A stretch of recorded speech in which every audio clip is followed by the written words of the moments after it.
भाजपा की राष्ट्रीय उपाध्यक्ष श्रीमती वसुंधरा राजे जी, मोदी जी की मंत्रिपरिषद में मेरे साथी भाई गजेंद्र सिंह जी, भाजपा के प्रभारी श्रीमान अरुण सिंह जी, राजस्थान विधानसभा में नेता प्रतिपक्ष श्रीमान राजेंद्र राठौड़ जी, भाजपा के उपनेता श्रीमान सतीश पुनिया जी, बहन विजया राहतकर जी, श्री अरुण चतुर्वेदी जी, अर्जुन मीणा जी, सांसद कनकमल कटारा जी, श्रीमती दिया कुमारी जी, हमारे संगठन मंत्री चंद्रशेखर जी, और आज भक्ति और शक्ति की इस वीर भूमि पर आए हुए मेरे प्यारे भाइयों बहनों माताओं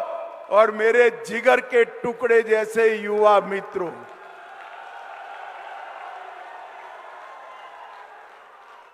ये गहलोत जी खामखा इस आयु में इधर उधर घूम रहे हैं। ये सभा का कोई इनको वीडियो बता दे तो गहलोत जी को मालूम पड़ जाएगा कि उनकी सरकार का जाने का समय शुरू हो गया है। किसान को खेत में रहने का समय है, मेघराज का आगमन हो गया है।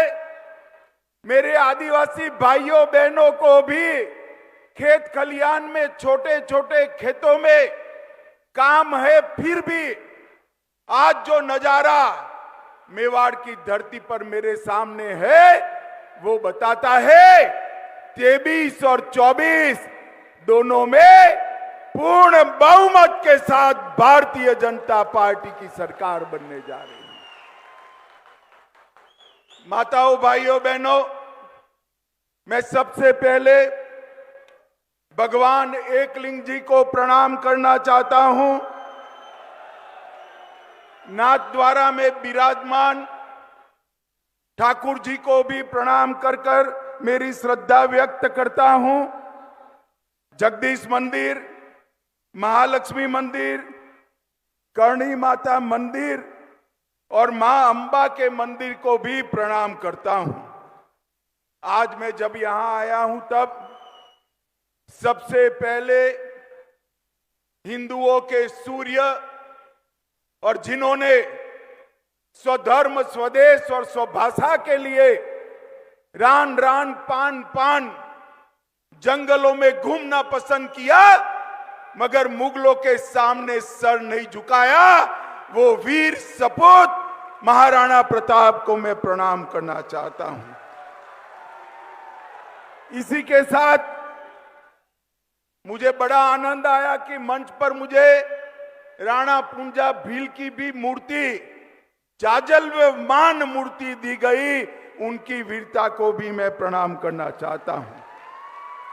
मित्रों, ये भूमि त्याग, बलिदान और भक्ति की भूमि है। ये भूमि भारतीय जनता पार्टी का गढ़ है और ये भूमि से ही राजस्थान में भारतीय जनता पार्टी की विजय पताका यहां से ही निकलती है। और इस बार भी आज मैं मेवाड़ की इस पवित्र धरती पर बोलकर जाता हूं।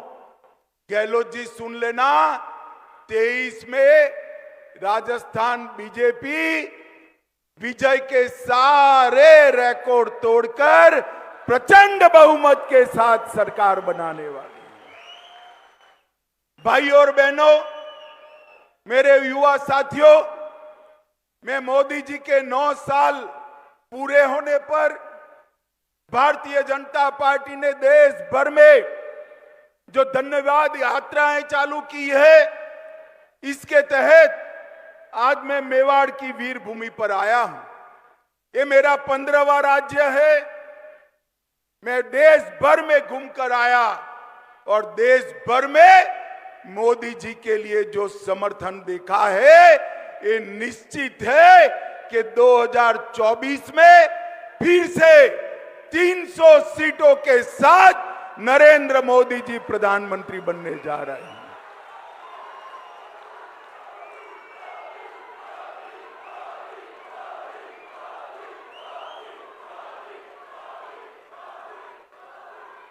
माताओं, भाइयों, बहनों, मोदी जी के शासन के 9 साल कई मायनों में भारत के अंदर परिवर्तनकारी रहे हैं।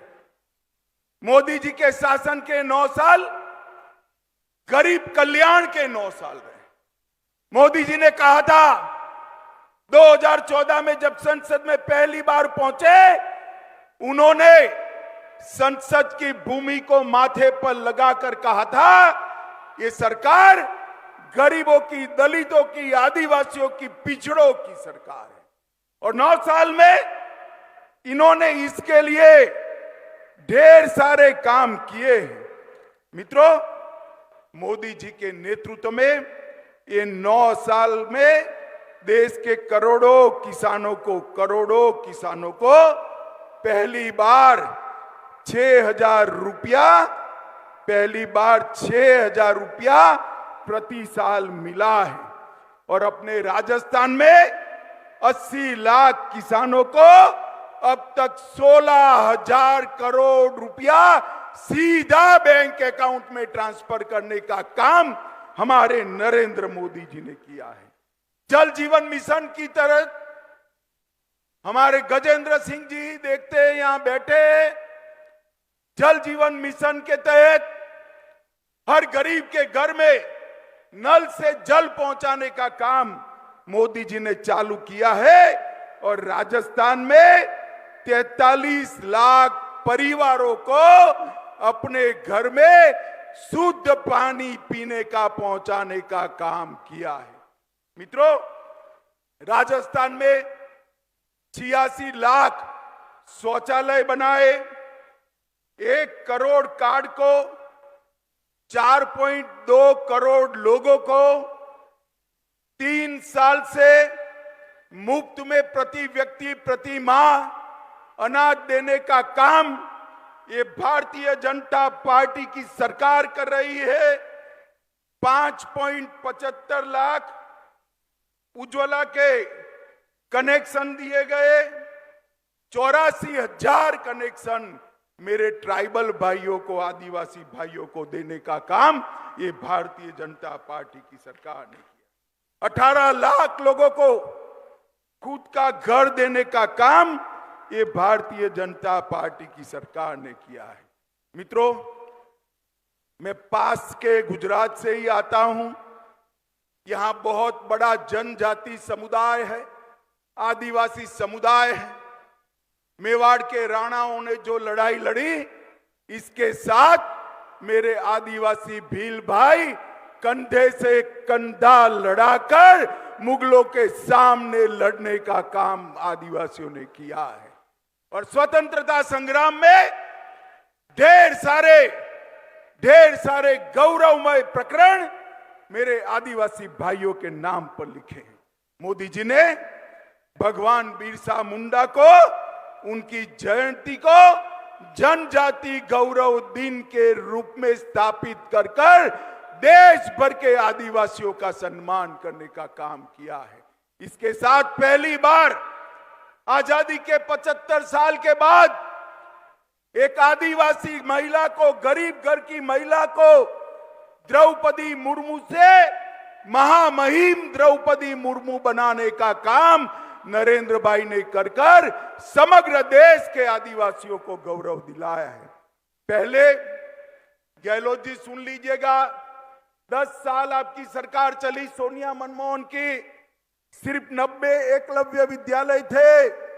ये आदिवासी बच्चों को पढ़ाने के लिए 14 से 24-22 में 500 से ज्यादा एकलव्य विद्यालय भारतीय जनता पार्टी की सरकार ने बनाए। 40,000 से ज्यादा शिक्षक भर्ती किए, 30 लाख से ज्यादा विद्यार्थियों को छात्रवृत्ति दी और जनजातीय मंत्रालय का बजट जो पहले 1,500 करोड़ था, मोदी जी ने बढ़ाकर 15,000 करोड़ करने का काम किया है। सबसे पहले अटल जी ने ही जनजाति आयोग की गठन किया था और हमारे भैरव सिंह जी ने जनजातियों के आरक्षण में वृद्धि करने का काम किया है और मोदी जी ने 10 आदिवासी जननायकों के संग्रहालय बनाने का काम किया है।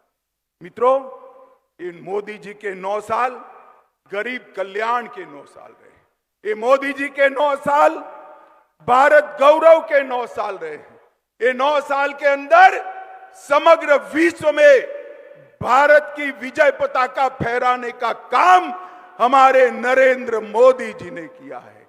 मोदी जी G7 में गए थे, अभी अमेरिका गए, ढेर सारे राष्ट्राध्यक्ष ने G7 में कोई अपॉइंटमेंट मांगता था, कोई हस्ताक्षर मांगता था। अफ्रीका में किसी ने मोदी जी के पैर छू लिए और जहां पर गए वहां मोदी मोदी मोदी मोदी के नारे लगे। मित्रों, मोदी जी को ये जो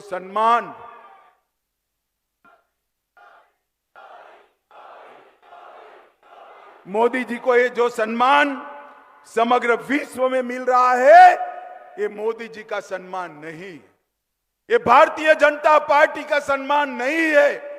ये मेरे मेवाड़ के भाइयों बहनों को, राजस्थान के भाइयों बहनों का और देश की 130 करोड़ की जनता का सम्मान है। मित्रों, जनता का सम्मान है। मोदी जी ने भारत के गौरव को आसमान तक ऊंचा उठाया है।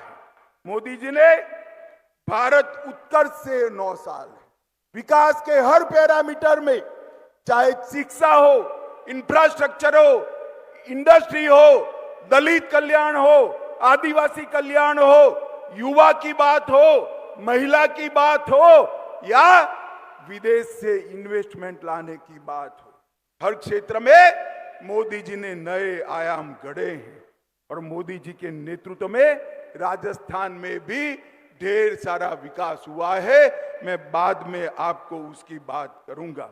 माताओं, भाइयों, बहनों, ये 9 साल में मोदी जी ने देश को सुरक्षित किया है।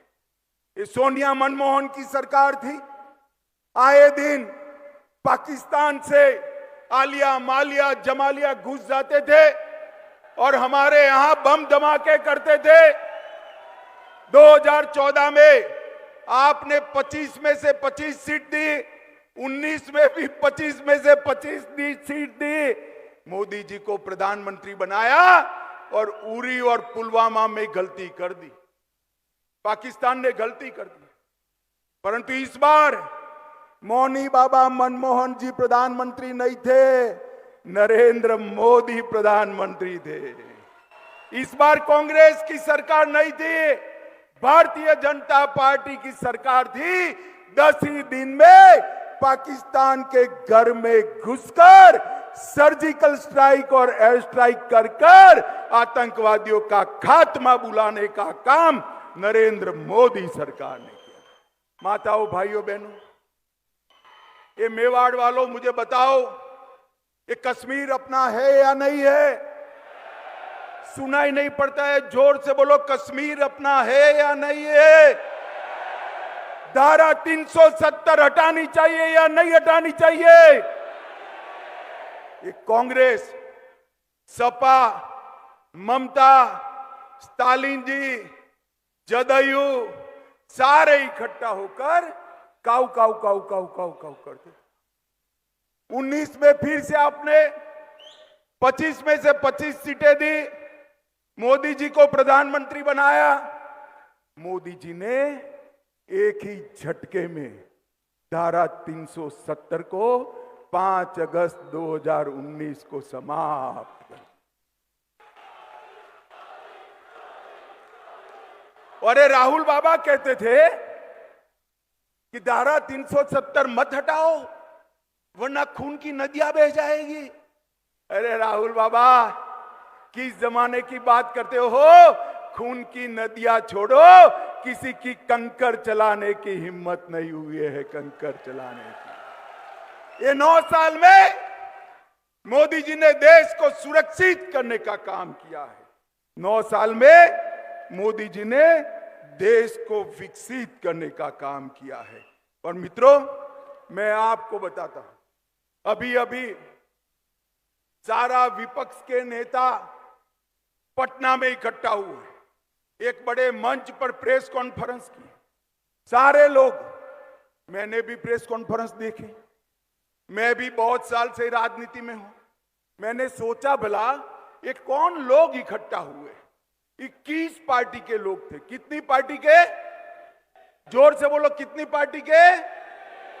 ये 21 पार्टी के लोग थे और 21 लाख के घपले, घोटाले, भ्रष्टाचार करने वाले लोग वहां पर इकट्ठा हुए। 21 लाख के घपले, घोटाले, जनता को हिसाब नहीं देना है। अरे मैं इस मंच से चैलेंज देता हूं, नरेंद्र मोदी सरकार पर आज तक हमारे विरोधी भी भ्रष्टाचार का एक भी आरोप नहीं लगा पाए हैं मित्रों, एक भी आरोप नहीं। और 21 पार्टियां 21 लाख का भ्रष्टाचार करने वाली इकट्ठा होकर राहुल बाबा को प्रधानमंत्री बनाने निकली है। राहुल बाबा अगर फिर से प्रधानमंत्री बनते हैं तो एक घपले, घोटाले, भ्रष्टाचार भारत की नियति बन जाएगी। और मोदी जी फिर से प्रधानमंत्री बनते हैं तो भ्रष्टाचार करने वाले जेल की सलाखों के पीछे जाएंगे। मुझे बताओ भाई, राहुल बाबा को प्रधानमंत्री बनाना चाहिए या मोदी जी को? जोर से बोलो, किसको बनाना चाहिए? और ये सारी पार्टियां, ये सारी 20 पार्टियां, 21 पार्टियां जो इकट्ठा हुई, इनके मन में, मेवाड़ वालों, आपका भला नहीं है। इनके मन में अपने बेटे का भविष्य है। मैं नाम से कहता हूं, सोनिया जी का पूरा जीवन का लक्ष्य है राहुल जी को प्रधानमंत्री बनाना। लालू जी का लक्ष्य है अपने बेटे तेजस्वी को प्रधानमंत्री बनाना। ममता जी का लक्ष्य है अपने भतीजे अभिषेक को मुख्यमंत्री बनाना। स्टालिन जी का इंटरेस्ट है अपने बेटे उदयनिधि को मुख्यमंत्री बनाना। और गहलोत जी का इंटरेस्ट है वैभव को मुख्यमंत्री बनाना। मुझे बताओ, ये आपका भला कर सकते हैं भाई? जरा जोर से बोलो भाई, कर सकते हैं? जो अपने बेटे के लिए काम कर रहे हैं, इसको वोट देना है, या जो देश के लिए काम कर रहे हैं इसको वोट देना है? ये तय करने का समय देश की जनता के लिए आ रहा है। मित्रों, अब घर जैसा होगा ऐसा संस्कार घर के हर लोगों में हो। ये राजस्थान में गहलोत जी की सरकार भी पिछले 3-4 साल से लगातार देश भर में भ्रष्टाचार के सर्वेक्षण में, भ्रष्टाचार करने में नंबर 1 पर है, नंबर 1 पर है। माताओं, भाइयों, बहनों, खनन विभाग में 66,000 करोड़ का भ्रष्टाचार किया और बात वहां तक पहुंच गई, एक संत ने अपना आत्मविलोपन करना पड़ा, फिर भी भरतपुर में अवैध खनन फिर से चालू हो गया है। उदय सागर झील के नाम से 2000 करोड़ का भ्रष्टाचार, प्रतापगढ़ में 1000 करोड़ रुपए के लाइमस्टोन खान का भ्रष्टाचार, सचिवालय में अफसरों की अलमारी से 2 करोड़ रुपया और 1 किलो सोना निकलता है। गहलोत जी, जरा बताइए सोना किसका है भाई? हिसाब मांगना चाहिए या नहीं मांगना चाहिए? पीछे वाले बोलो, मांगना चाहिए या नहीं मांगना चाहिए? आपके पास मौका है अब हिसाब मांगने का कि सचिवालय के अंदर ये 2 करोड़ रुपया और 1 किलो सोना किसका है, उसका हिसाब दीजिए। काली सिंह बांध के नाम पर करोड़ों रुपए का घपला, गरीबों के राशन में 100 करोड़ रुपया चाऊ कर गए, वृद्धावस्था पेंशन में 450 करोड़ रुपया चाऊ कर गए। शर्म करो, शर्म करो। गरीब बच्चों का अनाज और वृद्धों के पैसे खाकर कोई सुखी नहीं होता है गहलोत जी। ये सरकार भ्रष्टाचार की सरकार है। इस सरकार ने तो भ्रष्टाचार के सारे रिकॉर्ड तोड़ने का काम किया है। और अशोक गहलोत जी ने जितने भी वादे किए थे वो सारे वादे तोड़ दिए हैं मित्रों। 10 दिन के अंदर किसानों का कर्जा माफ करना था। मुझे बताओ हुआ है भाई? अरे जोर से बोलो, हुआ है? युवाओं को बेकारी भत्ता मिला है? उल्टा 19,000 किसानों की भूमि कुर्क करने का काम ये सरकार ने किया है। मित्रों, 19 से ज्यादा पेपर लीक हो चुके हैं। बेरोजगारी और बलात्कार में राजस्थान देश भर में नंबर 1 पर है और उनके ही प्रदेश कांग्रेस अध्यक्ष के बेटे टॉपर कर जाते हैं, जनता बिचारी रह जाती है। मित्रों, एक दूसरी बात है, इस प्रदेश में कानून और व्यवस्था की बुरी तरह से चरमराई गई। 2000 में जयपुर में बॉम्ब ब्लास्ट हुआ था।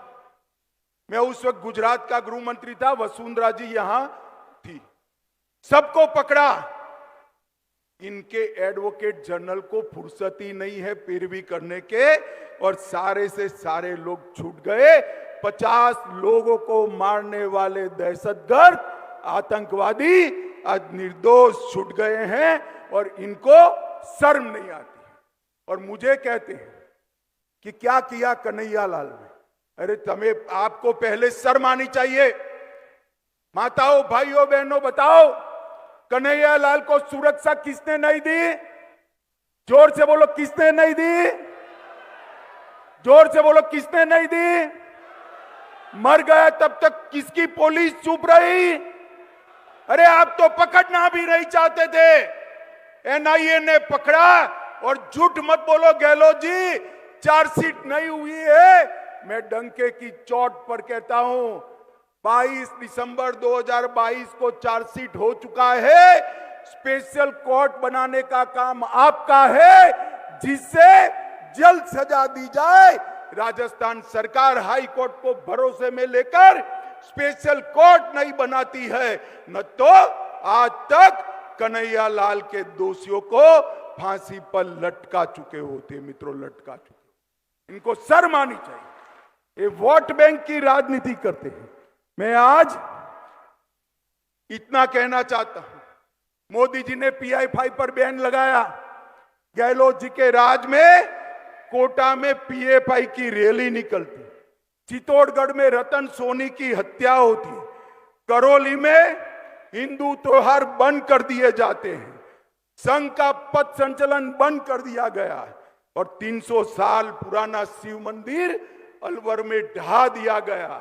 भगवा ध्वज उतारने की हिमाकत ये गहलोत सरकार करती है। मैं आज पूछना चाहता हूं, आजादी के इतने सालों के बाद भी वोट बैंक की लालच में संविधान को साइड पर रखकर जिस प्रकार से बहुमत समाज के साथ अन्याय और अत्याचार हो रहे हैं, मैं आपको कहने आया हूं मित्रों, ये वोट बैंक की राजनीति करने वाले ही कर सकते हैं। Bharatiya Janata party vote bank की राजनीति नहीं करती है। मोदी जी के शासन में जब वसुंधरा जी थी तब भी यहां आतंकवाद पर लगाम कसने का काम भारतीय जनता पार्टी ने किया है। ये 3D से घिरी हुई सरकार है। 3D का मतलब है दंगा, महिलाओं से दुर्व्यवहार और दलितों पर अत्याचार। ये 3D से घिरी हुई अशोक गहलोत सरकार को हमने उखाड़ कर फेंक देना है। मित्रों, ये दंगा राज यहां पर हो चुका है। मैं आज आपको इतना ही कहना आया हूं मित्रों, आपके पास 2 मौके, एक आपको केंद्र सरकार भी चुननी है 24 में, एक राज्य सरकार भी चुननी, मगर एक वोट देने से दोनों काम होते हैं। तो राजस्थान वालों करना चाहिए या नहीं करना चाहिए? अरे जोर से बोलो यार, एक ही वोट देने से 2 काम होते हैं तो करना चाहिए या नहीं करना चाहिए? तो ट्रेलर पहले है, 23 में है, 23 के ट्रेलर में अशोक गहलोत सरकार को मूल के समेत उखाड़ कर फेंक दीजिए एक बार, तो 24 में अपने आप 25 सीटों का रास्ता प्रशस्त हो जाएगा और मोदी जी फिर से प्रधानमंत्री बनेंगे। मुझे बताओ माताओं, भाइयों, बहनों, मोदी जी को प्रधानमंत्री बनाना चाहते हो? ऐसे नहीं, दोनों हाथ उठाकर बोलो, चाहते हो? फिर से 25 सीट तीसरी बार राजस्थान से मोदी जी की झोली में डालेंगे? ये भ्रष्ट नकारा अशोक गहलोत सरकार को उखाड़ कर फेंक देंगे। यहां पूर्ण बहुमत की रिकॉर्ड तोड़ने वाली भारतीय जनता पार्टी की सरकार बनाएंगे। कमल के निशान पर वोट देंगे। तो मेरे साथ दोनों हाथ उठाइए, उठाइए दोनों हाथ, विजय के संकल्प की मुट्ठी बींचिए और प्रचंड आवाज से बोलिए, भारत माता की, भारत माता की, वंदे वंदे वंदे। आप सभी का बहुत बहुत धन्यवाद, प्रणाम। धन्यवाद, धन्यवाद। मैं आदरणीय सांसद महोदय अर्जुन जी मीणा से निवेदन करूंगा कि आदरणीय गृह मंत्री जी का धन्यवाद कराएं। भारत माता की, भारत माता की। आज के लोकसभा इस सम्मेलन